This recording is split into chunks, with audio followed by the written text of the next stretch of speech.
to make sense of life, death, and everything in between? Then you need to tune in to the You Only podcast with your host, Lo Jackson. This isn't just another podcast. This is a movement, a deep dive into the human experience where real conversations meet raw emotion and truth gets personal. Lo Jackson keeps it real, asking the questions most are too afraid to face and giving you tools to grow, think, and live boldly. So if you're ready to stop surviving and start living, You Only is where your journey begins. Subscribe now. New episodes drop weekly. Available on Spotify, Apple Podcasts, and wherever you listen.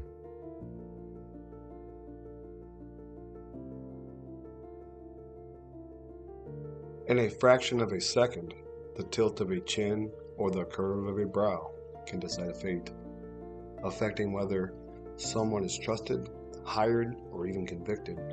Welcome to the covert power of the human face. This is the You Only podcast. I'm Lo Jackson, and today we're doing Face Value by Alexander Todorov. Alexander is a leading behavioral scientist whose background is research reveals just how powerfully and often misleading our first impressions shape the way we see others. A distinguished service professor at the University of Chicago Booth School of Business. In this gentleman's influential book, Face Value, exposes the hidden biases behind snap judgments, work that has been featured everywhere from Science and Natural Human Behaviors to PBS and the New York Times. Todorov's insights challenge us to question what we think we know about others and about ourselves. And thank you guys for listening.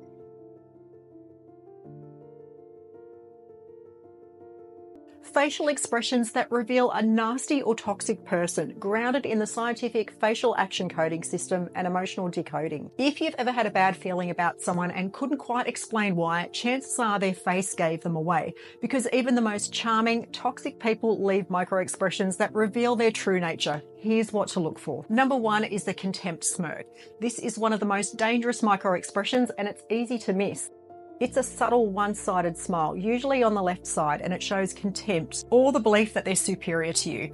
Research shows that this expression is a strong predictor of relationship breakdown because it signals disrespect masked as charm. If someone smirks when you speak, be careful. That's not warmth, it's ego. Number two is the eye roll or rapid eye darting. When someone thinks that they're better than you or finds you annoying, they'll roll their eyes or dart them dismissively. It's a non-verbal way of saying, "You're beneath me." They might do this in conversations that they see as unworthy of their attention. And if it's paired with a scoff or a head tilt, it's not subtle, it's just scorn. Number three is the nose wrinkle. This one appears in flashes like a snarl. The nose scrunches slightly and it's often paired with a slight upper lip raise. It signals disgust, and not just physical disgust, but moral disgust. People show it when they believe that someone is inferior, embarrassing, or weak.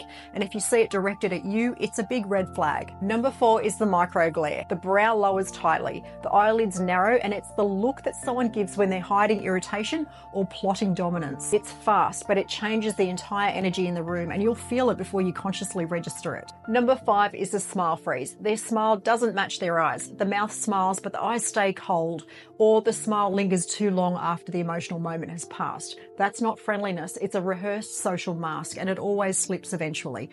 The face leaks what the mind hides, so when you get that gut feeling that someone's off, pause, rewind the interaction in your mind. Their micro expressions will show you exactly what their words won't.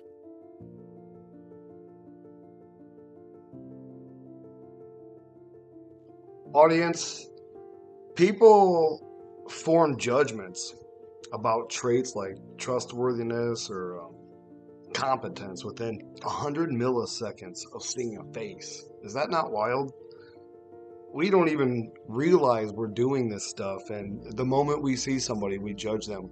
And that's why I actually fell away from doing that long ago. And I'm so thankful I did, because I would see it and I would be thinking to myself, hey, I'm trying to be a better Christian. Why am I judging this person? And then it turned around. I realized that everybody in my life really judged me, yet there's studies that show these judgments are poor predictors of reality.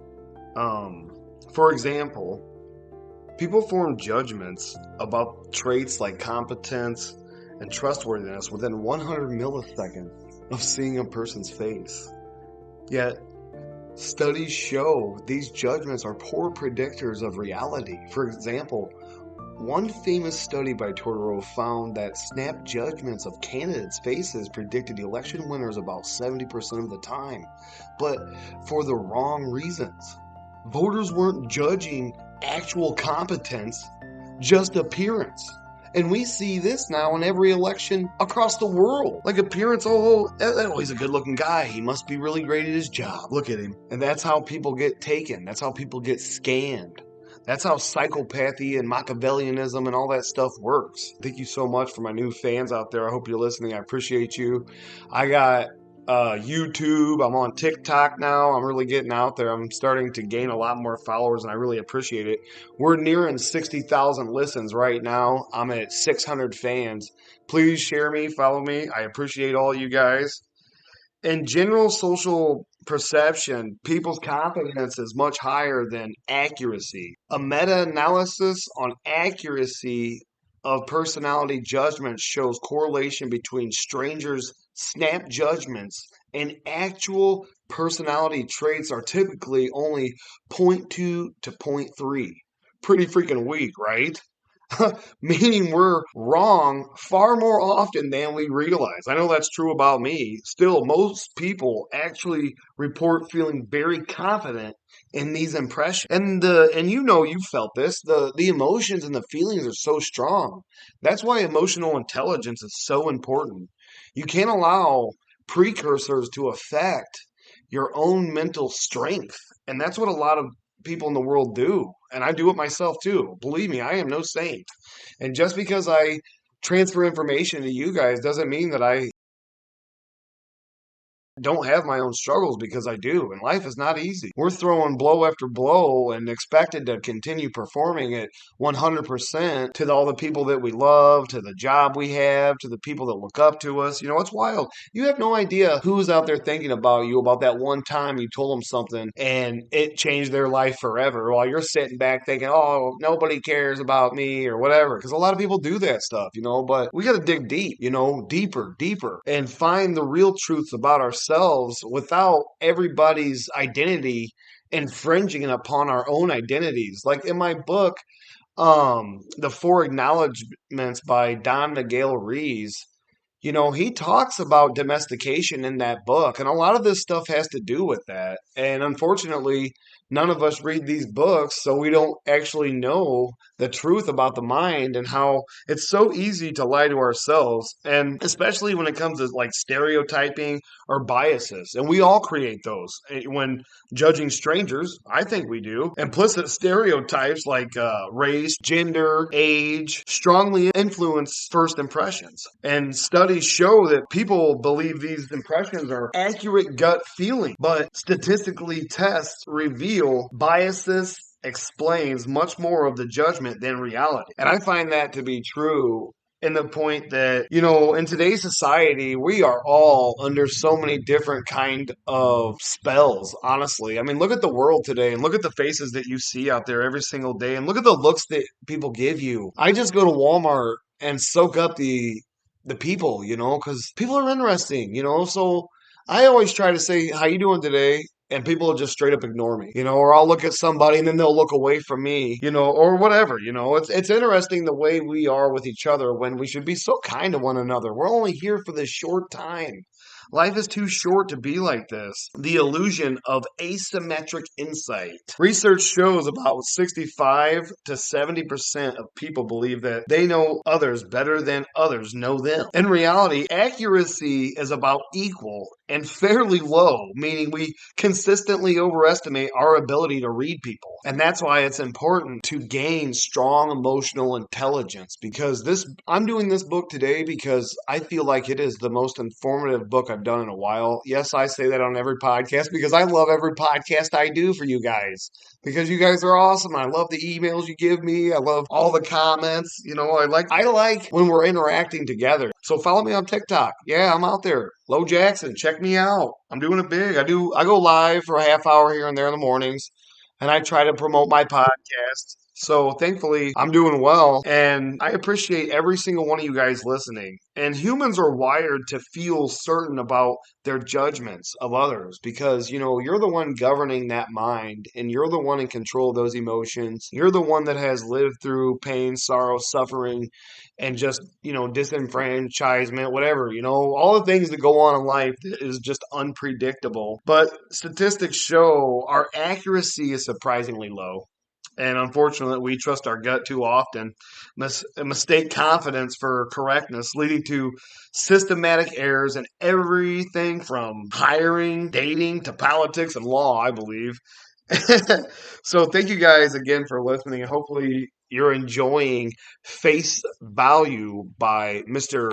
Alexander Todorov. And he's actually a wonderful dude. Seriously, get out there and get this book. It's really good. And I want to tell you guys a little bit about facial recognition and how in a controlled setting, think perfect lighting and stable poses, top tier facial recognition algorithms, they can actually reach 99.97% accuracy if it has perfect lighting, stable poses, not Mr. Bank Robber running away from all the action.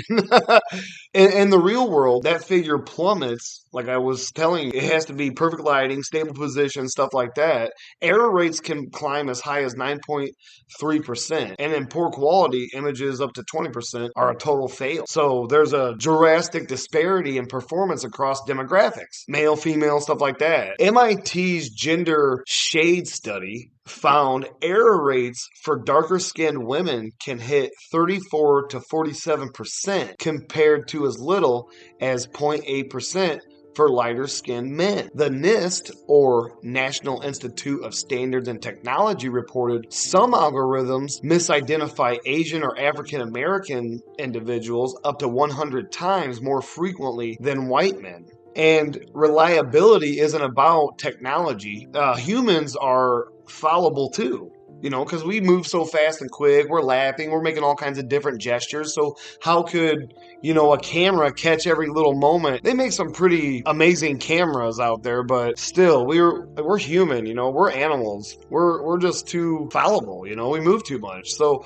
in one study, trained facial examiners perform no better than college students when matching photos. Is that not crazy? I thought that was something great to add to this episode because, we hear so much garbage about facial recognition and how they can see you anywhere and everywhere, Big Brother watching, which in China they do have cameras everywhere and they are always watching. But I think not in your home, but maybe they do. I'm not sure. And I think a lot of stuff to do with China was, all that stuff was kind of propaganda to me. But today we're doing Face Value by Alexander Todorov, and Face Value reveals that our split-second judgments based on facial features are not only ubiquitous and powerful, but also deeply flawed, shaped more by biases, stereotypes, ancient myths than by reality. This book deconstructs the science and the pseudoscience behind why we can't escape facial first impressions and how understanding this can't. It can help us reclaim control. So, part one, or chapter one, the physiognomist's promise, or part one is the appeal of physiognomy. They did an experiment where they told a group of women that they're going to put scarring on their faces or visual disfigurements of some kind. And then they would go into an interview, and the purpose of the experiment is to work out whether the interviewer is going to treat them differently because of their facial disfigurement. What they didn't tell the women is as they were leaving to go for the interview, they touched up their makeup and, without showing them the facial disfigurement, removed the scarring. So they went into the interview thinking they're facially scarred, but they weren't. And they came back reporting massive levels of discrimination, specific comments that the interviewer had made about them that they perceived. You see what you expect to see. This is why teaching people victimhood is so dangerous, because it makes them victims.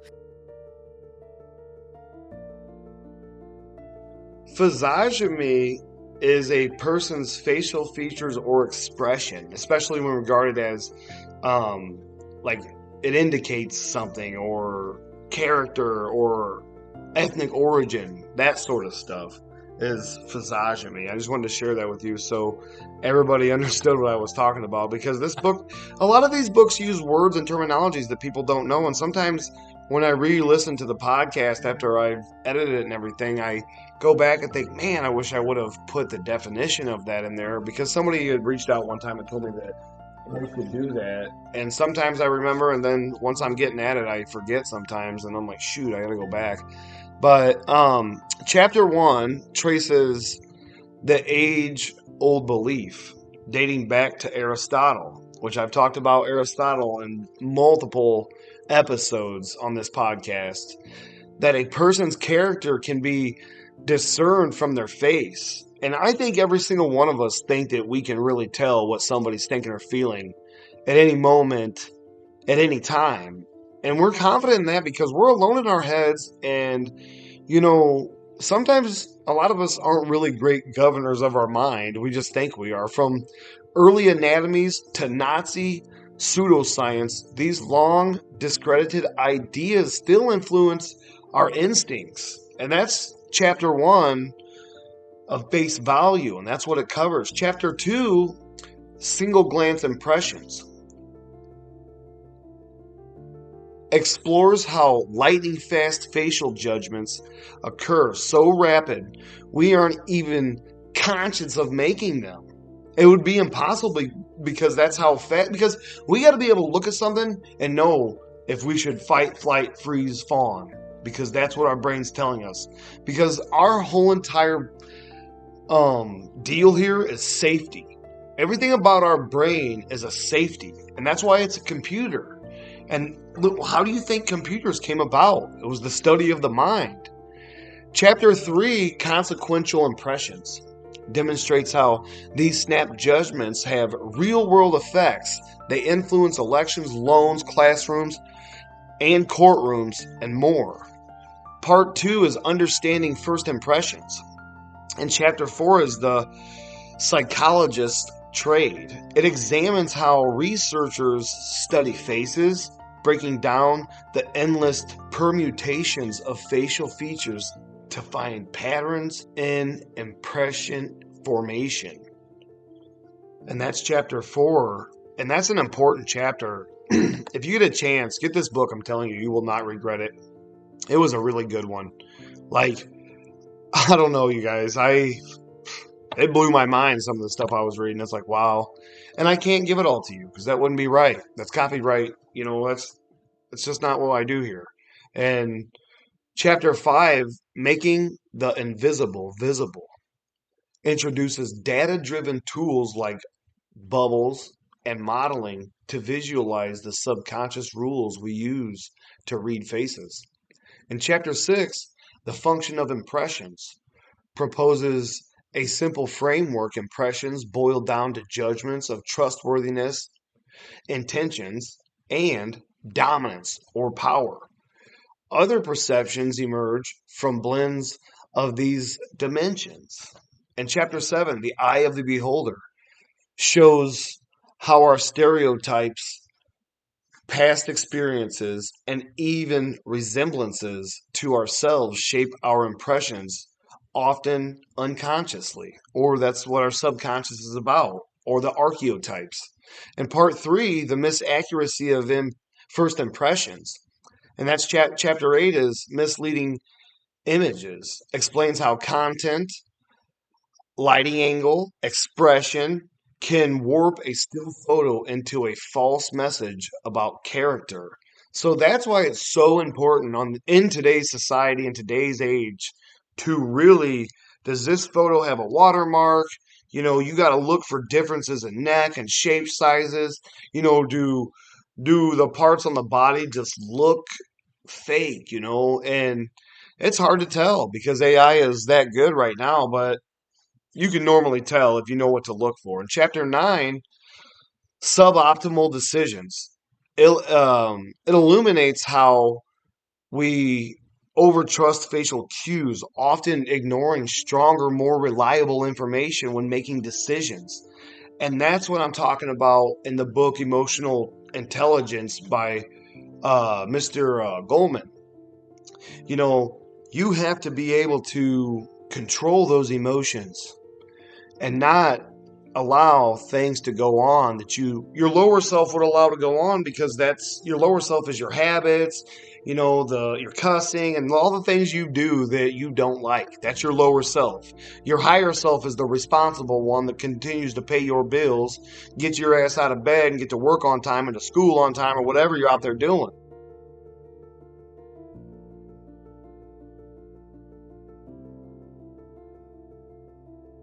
My name is Alexander Todorov, and I'm professor of psychology at Princeton University. I study face perception, and specifically in the last 10-15 years I have studied the kinds of first impressions people form from facial appearance of strangers. And surprisingly, we form these impressions extremely rapidly. So we have done studies where we could see a face you've never seen before for as little as less than 1/10 of a second, and that gives enough time to most people to form complex impressions, like whether the person appears trustworthy, whether the person appears competent, whether the person appears aggressive, and so on and so on. Not only that we form these impressions very rapidly, but also these impressions affect important social outcomes. And one of our very first studies, actually, we show that we can predict the electoral success of American politicians based on naive judgments of participants who didn't even know they were judging politicians of how competent they appear to be. So using this a very, very simple judgment, whether the person is competent or not, we could predict about 70% of the election outcomes for US Senate races. And this has been replicated in a number of countries. Another thing that we have done in my lab was to actually build mathematical models that visualize our stereotypes of facial appearance. Because after all of these inferences of whether the person is trustworthy or not, whether the person is competent, simply reflect our prejudices and biases. So they're, in a nutshell, stereotypes.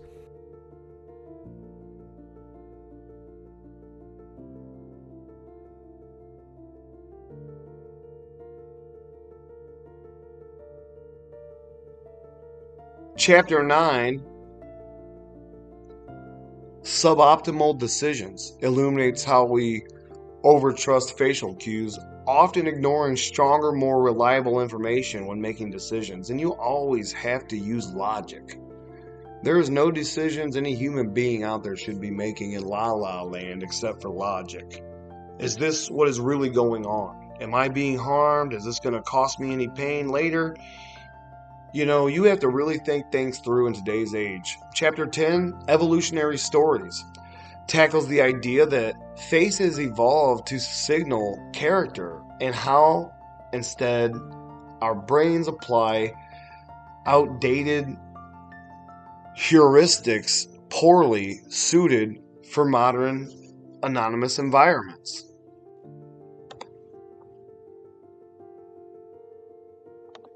Chapter 11, Life Leaves Traces on Our Faces. How do you feel when you wake up in the morning? You got those lines all over your face, like you got a big X where your face has been folding in half like mine?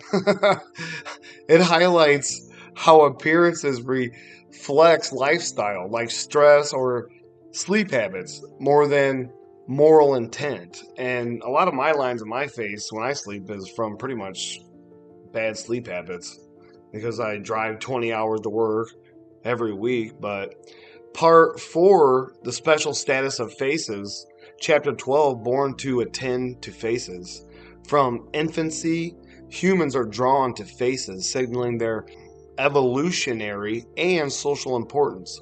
Chapter 13, face modules in the brain, delves into brain science, areas like the fusiform face. The fusiform face is actually caused by the part of the brain called fusiform gyrus, specifically within the occipital temporal cortex that is strongly associated with the processing and recognition of faces. That's kind of cool, right? Our brains are badass. Chapter 14 actually deals with illusionary face signals. shows how we project emotion, intent, or character onto neutral faces, even where there is no real signal. And it's easy to do that because the human brain is programmed to see negativity in everything. And that's unfortunate. And you have to train your brain to be different. In face value, I feel Alexander Todorov exposes the chilling truth that our brains form judgments in mere milliseconds. One of the most haunting examples comes from Europia, a film by Polish director Agnieszka Holland, a veteran of European Crimea who survived political persecution and whose work often wrestles with moral crisis. The film dramatizes Solomon Perel as a real-life German Jewish teenager who masqueraded as Joseph Peters to survive the Holocaust. In one harrowing scene at a Hitler youth school, a teacher employs pseudoscientific measurements to literally quantify Jewish inferiority, echoes of ancient physiognomy, now made grotesquely modern. Perel's true story underscores how quick assumptions, once cloaked in science, can escalate into existential peril. And that's no joke. And that's just how I feel about, because he goes from Nazi calipers to cognitive biases in the first part of this book, and it's wild. And then I feel like the second part is the seductive pull of physiognomy through time. Physiognomy isn't a Nazi invention. It's ancient. Aristotle mused that soft hair suggested cowardice, while rough hair implied boldness.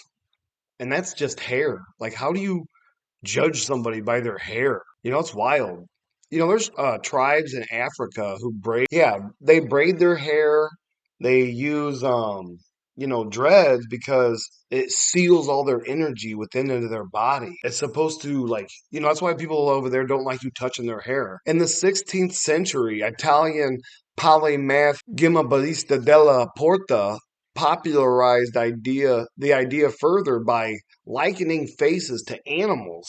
Cow-like heads meant dullness. Lion-like features meant strength. Fast forward to the 18th century, John Caspar Lavater, a Swiss pastor and poet, elevated physiognomy to a craze. His lavishly illustrated 4-volume series, Physiognomy Fragmente, pretty much they were essays on physiognomy. They enjoyed widespread acclaim across Europe. Despite his scholarly veneer, Lavater's system was riddled with bias, projecting virtue onto familiar features and vilifying others. And a lot of that stuff is how bullying came about, I believe. I mean, think about it. It makes sense. The seductive pull of physiognomy through time. And that's how it works. Making other people feel less than to make yourself feel empowered. From enlightenment fad to dark triad mirrors. Lavater's physiognomy would eventually be dismantled by sharp thinkers like Georg Christoph Lynchburg, a German physicist and satirist who called it a leap from a face to a soul and warned about beautiful rogues. Still, the mental habits planted by that era persist. We look at a face and think we see the person. Every modern psychology studies reveal that observers can sometimes detect dark triad traits, narcissism, Machiavellianism, psychopathy, from neutral faces, especially when dominance cues are present. But our brain's predisposition to trust these cues is just as dangerous as Lavater's biased readings.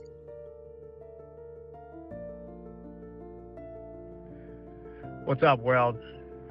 Listen to the You Only podcast with Lo Jackson out here in Los Angeles, California. I just want to tell you guys there's more content coming.